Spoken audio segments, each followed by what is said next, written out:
a diferença entre o ser e o estar.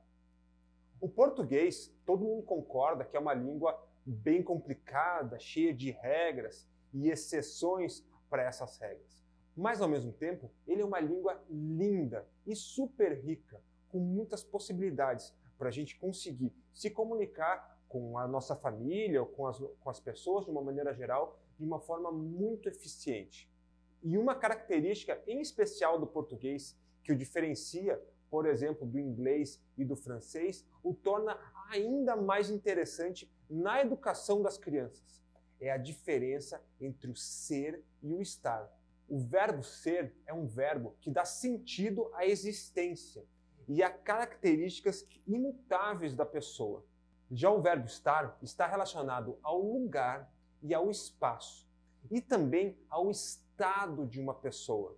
Eu acho inacreditável como uma língua como o inglês, por exemplo, o verbo ser e estar possa ser o mesmo, visto que eles significam coisas tão diferentes assim.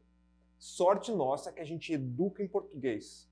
Então, eu sugiro que vocês prestem atenção e usem com carinho essa primeira dica. Saibam usar o ser e o estar com o seu filho. É muito importante a gente entender essas diferenças e saber usar da forma correta o ser e o estar com nossos filhos para reforçar a sua autoestima e as características positivas e reduzir ao momento características que não sejam desejáveis ou interessantes. A gente deve usar o ser com os nossos filhos para características que vão ser deles para sempre, como você é meu filho, ou você é brasileiro, ou para características que a gente queira reforçar de uma forma positiva, como você é inteligente ou você é educado. Já o verbo estar, a gente deve usar para características que não vão acompanhar os nossos filhos para sempre, e principalmente para características que a gente não queira que continuem com ele para sempre. Percebam a diferença de quando a gente fala que o nosso filho é bagunceiro ou que ele está bagunceiro.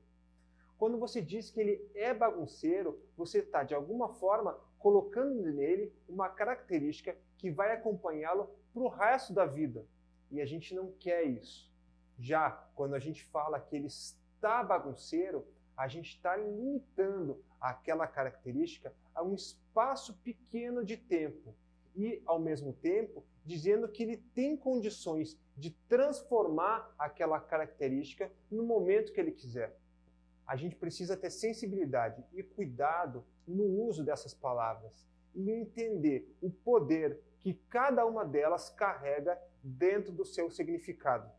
A gente deve procurar usar o ser e o estar sempre da forma correta. Mas, se a gente for usar da forma errada, que seja errada a nosso favor. E o que eu quero dizer com isso? Que é melhor dizer que o nosso filho é atencioso, uma característica positiva, do que ele é mal educado, uma característica negativa. Se a gente for usar o verbo ser da forma errada, que a gente use para as características que a gente quer reforçar no nosso filho, que a gente quer que acompanhe ele para sempre, e não as características que a gente quer que sumam o quanto antes, se for para reforçar características que sejam as positivas.